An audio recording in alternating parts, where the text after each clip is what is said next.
start with an acknowledgement of country. So we acknowledge the people of the Woiwurrung and the Bunurong language groups of the Eastern Kulin Nations as the traditional owners of the unceded lands on which the university stands, and respectfully acknowledge their ancestors and elders, both past and present. So I'd like to hand over to Gretel, who will speak a little bit more about her projects. I might just start with getting Gretel to tell us a bit more about her background as a dancer and curator, and also about your research and how that informs the projects that you work on. Sure. Well, yeah, as mentioned, I was right into dance as a child. I went to the VCA and did year 12 there, and then I went on and I did arts at Monash actually after that, but then I did performance studies at Victoria University in Footscray, and that comprised a lot of contemporary dance and improvisation and making of performance in a kind of visual art kind of sense of performance, and led me to do a lot of independent performance making around Melbourne. I was often involved in like 7 different projects at once. I can remember like being quite active in that scene, making fringe works, being directed by others, directing others, and collaborating with all different kinds of artists. And I also got introduced from doing that performance studies course to Jill Orr, and she took me to perform with her and Lynn Santos at the Melbourne Festival way back in, I think it was 97 or something like that. And Lynn Santos was great to meet as well because she was a Buto artist, Japanese dancer, well, a Japanese dance form called Buto. And I became very interested in that. And then I went to Japan and did Body Weather, which is a sort of branch of Buto, which is about relation to place. And that became my big, interest and love, was finding an embodied relationship to different environments. So that was what I did my PhD in after that. Sort of site-specific performance that was body-based. Yeah, interesting. Very much from a sort of environmental interest in place, but as I did the PhD, I also started to question, well, who am I as a white Australian woman to be dancing on this ground, this country that is ancient Indigenous country, and what are all of the complexities of what that is? And I sort of realized disjunction from place for my people, partly because of that colonizing rupture, that the sort of ugly history, I guess, of coming to be here, and what it meant even for my people to be here. History of dispossession and genocide, and that was continuing to impinge on Indigenous people here. So really that was quite an awakening that still my work is still, I guess, trying to grapple with. So I've often performed as a white Australian person through costume, using colonial kind of themes and things like that.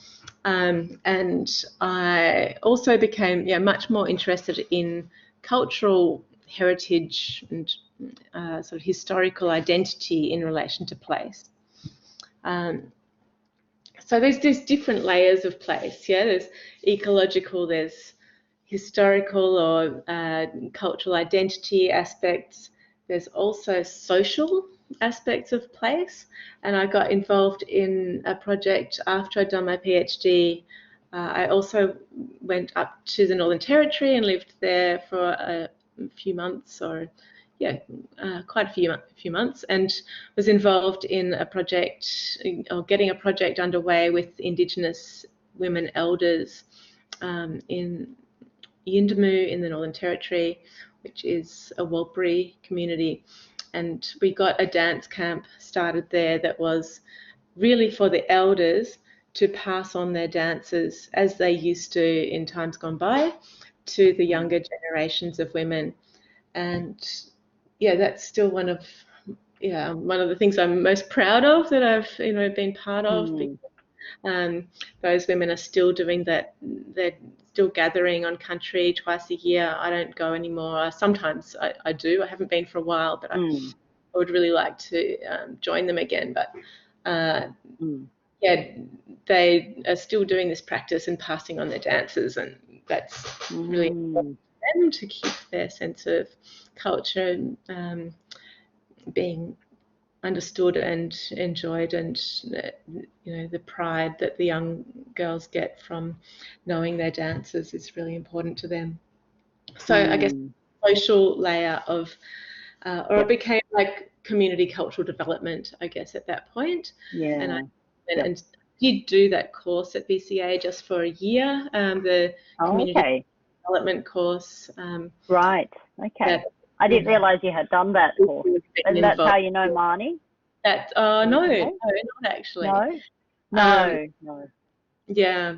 I know Marnie from the job that I got after that, which was through having done that, though, which was at Melbourne Uni and with Deb Waugh, who had worked with Marnie before. So that became more about a socially engaged practice, about she was doing a big ARC project on stigma. So that was working with people who were from marginalised communities in Victoria and in Tasmania. And I went into extended residencies in those places. And that was a big learning curve, and learnt about how to rejig my ideas of what place-related art might be, to asking what interests communities might have, and how we could foster those interests to develop some sort of project that was about a sense of place and I guess fostering a kind of pride in place, but also not glossing over the difficult aspects of their relationships to place. So trying to create artwork that showed the nuance of those communities and their mixed relationships to their environments in a social sort of way. So all of this research, I guess, it's very much like research and dance, performance, art. They're all so entwined for me. They have been for quite a lot of years now. So it's hard to separate these aspects out for me. It's all become my practice and my praxis. Yeah, good. Okay. Obviously you're working on a new project at the moment, which has obviously been quite challenging and affected by the curating being affected by the difficult pandemic period. And I am working in a specific site. So I thought it'd be good for you to speak a bit more about that and actually let us know about your experience and how you've had to deal with the conditions that we are under at the moment. Yes, well, it has been tricky, as you know, for everybody listening. Like, Tammy's one of the artists that I have invited to be part of this project that I'm currently curating, called Dancing Place Corhanwarrabul, up at Mount Dandenong.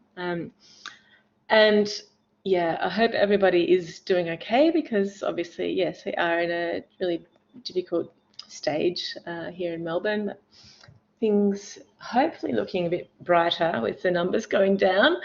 But in terms of curating with this situation, it's pretty crazy. It's such a slippery, end outcome that we're looking at. It keeps changing and moving. So, and even how to, have the artists who are involved in the project come up here and be developing their work, which is meant to be site-based work. It's a really tricky project to manage and curate, but it's also meant several revisions of the plan. But it's also forced me to be a bit innovative and think about how to do a project that is place-based, partially online. I'm now looking at doing a three-pronged sort of approach, or working through modes. One is I'm still hoping to have some of the performance and welcome to country on country in situ at Mount Dandenong, which is Corhanwarrabul. For those who don't know that word, I'm trying to, make that word more known, I guess, as well, by calling that as the Indigenous place name for the area. And so, yeah, part of it will still be live if we can, with very limited audiences who will need to book, and we'll have to make sure everyone's socially distanced and all of the things that everybody's having to take into consideration with everything now. But then we'll try to extend the audience by recording as many of the performances as we can, and putting those edited videos online. Website that is a dedicated website, hopefully, for the project. On a bit of extra funding through a COVID grant through council, hopefully will help pay for some of the adapted versions that we need to do. So, and in some ways, that's an advantage, that you can potentially reach a wider audience. That's right. Yeah, rather than just the limited audience that can actually make it to the site on the day. Exactly. So hopefully it will be a combination of, the site-based audience, an extended audience online that can, watch it in their own time for, well, as long as the website's up, which hopefully will be in a long time.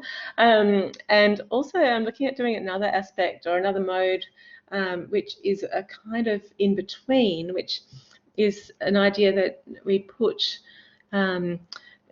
provocations for the audience, like creative sensory kind of tasks that are related to the place, and there'll be a map, an interactive map, and this set of activities that audience can go in their own time to the place, just in there, by themselves or with their one or two other people or whatever was allowed at the time, and go to the exact site that the activity is related to, and do that activity if they're, up for this particular adventure. It's an invitation. And then they can feed back something from their experience, perhaps a photo or text or video or sound recording, into the website. So we'll have a kind of online repository of all of these localized sensory experiences of the place. So I'm hoping that these three modes together will offer a whole lot of ways for people to access the project. So it's exciting in some ways. So I quite like that. I think that this mode might be a way to proceed in future as well. Have this kind of, you can go at your own time and have experience, and then you can share a little bit of it with us if you want to afterwards. Something good about that. So I guess one of the things that I've talked to the class about is actually Ridge Walk, and this whole idea of curation that happens in nature. And I know that with your project, when you initially sort of came up with the idea that you wanted to connect it to that bigger vision for the Yarra Ranges. So I was just to speak a little bit more about that connection and how you see your work being in with that vision. Sure. Well, it was when we were together at Burrinja, like visiting an exhibition there, that we heard about this Ridge Walk project, and both got excited. And so I did express some interest to the council staff involved, or who have been, developing Ridgewalk, which is a large-scale infrastructure project across the whole Dandenong Ranges. It's going to be a walking trail that goes for over 40 kilometres, and with public art all along the way, as well as like cultural heritage sort of layered into it, and signage and these kinds of mechanisms. So it's very exciting. I think it's a great project. And I mentioned that I'd love to be involved somehow to the curators really of that larger work, and they also want me to be involved because they want it to start. It hasn't really started yet, Ridgewalk. It's experiencing lots of delays of getting underway. So I think that this project, even though it only covers like a very small portion of that big length of the path, it still correlates in terms of vision in some ways. So they're using it as a way of gauging public or local community engagement with the idea of art in place, art about place. So we're doing a little research project on the side of Dancing Place. Fantastic. Around community engagement that is part of the planning for Ridgewalk.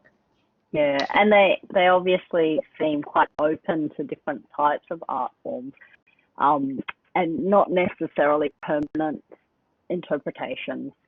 Absolutely.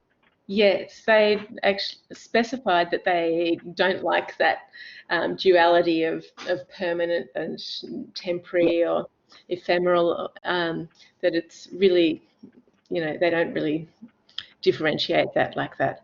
And performance is part of public art in their vision. So I like fantastic. That was a really good connection to the exhibition. I guess with a lot of our students in the class, they're actually really interested in understanding the process of consulting locally specific Indigenous groups through the curation process, and understanding, what to think about, how to consider the process. And I think it's been really interesting being part of your team, and having Murrindindi part of our advisory group. And I thought that would be nice for you to talk about how you approach these sorts of things. And I know that you've got a long history with it since back when you started researching. You started thinking about your position and the voice that you represent, I guess, and how do you make amends with this sort of post-colonial difficult history that we have. Well, I think, it's an established relationship I've got with Murrindindi and with Nicholson and the Jerry dancers now, and that makes it so much easier, really. Like, it is difficult. It can be a bit tricky to connect with Indigenous local people. It just, if they don't know you at all, it really helps to know somebody who knows them or something like that to get an introduction. That said, I only met Murrindindi through ringing him up as a contractor, but I had got his number from the council's Indigenous officer. Right. Okay. Years ago. Sure. So now, we have done quite a few projects. I've involved him in a few projects that I've done. You've built up your relationship with him, but it's good to know that you actually sought advice from local government and that they were able to point you in the right direction, like all those years ago. So, and then he, because obviously he believes in building a relationship, so he's sort of continued with that. Sure. Well, yes, that, and I mean, you have to have some money. That you do need to remunerate people, and it's absolutely fair enough that you do. But I mean, it depends who and where you are. Sometimes people might not pick up the phone. Hello, I'm dying today because my connection's really bad. Oh, struggling. Oh, I'm well, sorry, I'm back again. that's all Um, right. Hopefully the connection here is all right, so it's not too broken up in the recording. yeah, Yeah. yep, hopefully. Uh, anyway, Marindindi is a really great person to have on board, I agree. And Yep, I've just asked him to be like a consultant for the whole project for the duration, yeah, so yep, that he can be there for artists to ask questions of anything that we're curious yep, about that we'd like to yeah, incorporate into our work. yep. Or things that we're So, not quite sure, like if we're not sure if it's actually respectful or reasonable to yeah, how to frame the relationship of, what yep, you're presenting. yeah, for sure. And did you, how did you, because you obviously have employed him as part of your budget, so you've actually put in fees to have him as an advisor in I there, think yeah, it's really important. Oh, absolutely. For any place-based work in Australia, I feel you just need to include Indigenous voices in the yep, project, if at all possible. And sometimes it's not really possible to have them directly involved, but just to even have made a phone call or, you know, mm, let them know what you're doing, and maybe you don't even hear back from them, but you've tried. yeah, Um, but it's for sure, fantastic to actually have that input. And yeah, for this sure, project, really, Dancing Place, I think, is the whole curatorial framing of it is around having Indigenous and non-Indigenous um, bodies dancing in the place. And that's, I guess, the true site-specific performance. Indigenous dance is all about the place. It's about the animals in the place. It's about the mm, feet on the earth and what that action does in terms of activating mm, an energy or a relatedness with the environment around you. And there's all sorts of beliefs about what that does, and it's good for it's sort of healthy for the country as well as healthy for the people enacting that dance. So mm, there's a certain sort of well-being that comes from dance. It's a mm, belief in lots of Indigenous ways of performing. But anyway, I just think, in terms of framing it, it's like, well, this is the true site-specific dance of Australia, mm, or of this country, because there are Wurundjeri people on Wurundjeri country. So mm, I'd love to at some stage, like Mandy Nicholson is a really busy woman. She's an amazing um, artist and advocate and voice for her people in lots of different ways. And she's just doing a PhD as well. So she's always really busy, but I'd love to do like a longer term, sort of more developed collaboration with her sometime. mm, It's a bit more like a gig, mm, in the way that it's set up, or that she sets it up, that she and the group that she dances with will come and be part of the event, but they may mm, come to rehearsals beforehand, or they might come to one, sure, but like not really like a long-term collaboration. But the thing is, mm, their work is long-term developed in terms of, they know the country so well, and the yep, dance is absolutely formed by that place, yep, being part of that place over millennia. So we can't really. yeah, And they're very, right, very live in the moment when they come. They're so like responsive to whatever's going on with the audience, with animals or birds that mm, come in that are a part of that fantastic, live moment. There's a lot of response to all of that. So great, yeah, yeah, I think it's great that we've got them involved, even if they can only just sort of turn up on the day because they're yeah. so involved in so many other things. Well, it's But been for the artists really fantastic to have their input and to kind of get a sense of how they see the place, and just really hearing him share the meaningful aspects of what it has meant to them, like just in terms of a meeting place, and how it's always played that role in the community. coming together, I guess. Yeah. So, Yes. Yeah. Well, I mean, the Dandenongs is on the surface like such a sort of quaint colonial sort of vibe.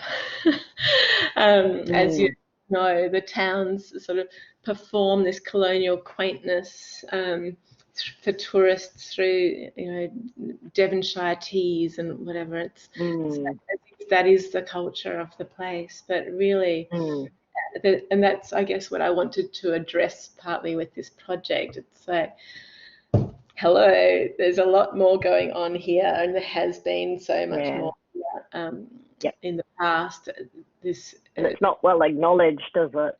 It's really not well acknowledged.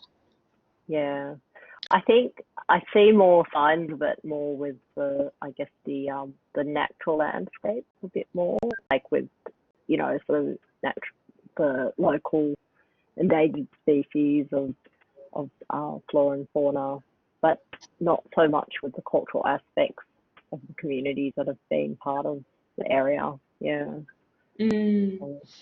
Yeah, but I mean, this project is, I haven't really told your students who are listening, like what the, I guess the gist of it. It's not only Indigenous, it's also, individual independent artists from Melbourne, as well as some local people, local artists who have really got evolved practices around place and embodied relationship to place. So it's quite important for me to include those local people because they know the place, as you know, to some degree, maybe not like an Indigenous person does, but people who live here know this area. But it's also great to bring artists from Melbourne, from further afield, who bring sort of new, perhaps different approaches to how to work in a place, how to make a site-based work. So that's really good for the audience here as well. I mean, it might bring an audience from Melbourne, but it might also just sort of reinvigorate the local audience knowledge of what performance is or could be. For sure. Yeah. So it's a contemporary mix of all of these things, you know. For sure. I had one other question that I wanted to end on. I wanted to ask you if you had any advice for emerging arts managers or curators that you'd like to share with them, with the students. I didn't actually write an answer to that one. I've got a few notes up here that I've been like trying to speak from, because otherwise I'll, you know, trail off. So no, I mean, I think I have shared, you know, really what I'm about. I think it's, curation can be such a lot of, you know, it's really potent. A curatorial frame is really potent, and I got inspired to get into curating actually through Marie Clark and right. Oh my God, what's her name? Megan Evans, and they were curating at Wyndham, out west of Melbourne. Right. Okay. Yeah, at the gallery there, when I went and saw an exhibition called War. And it wasn't about people in battle like we might imagine. It was about the frontier wars that are not really known as wars. With Indigenous people in the Western districts of Victoria in the early days of colonisation. It's like, just naming something that, it's like, right, like that's what went really on. Powerful. Yeah, so there's some, but you can do much more subtle things as well. I really enjoyed curating the Force of Nature exhibition that you're also involved with, that was at the Yarra Ranges Regional Museum in Lilydale, and it's a very elegant show. Built out from that into sort of performed events around the place as well.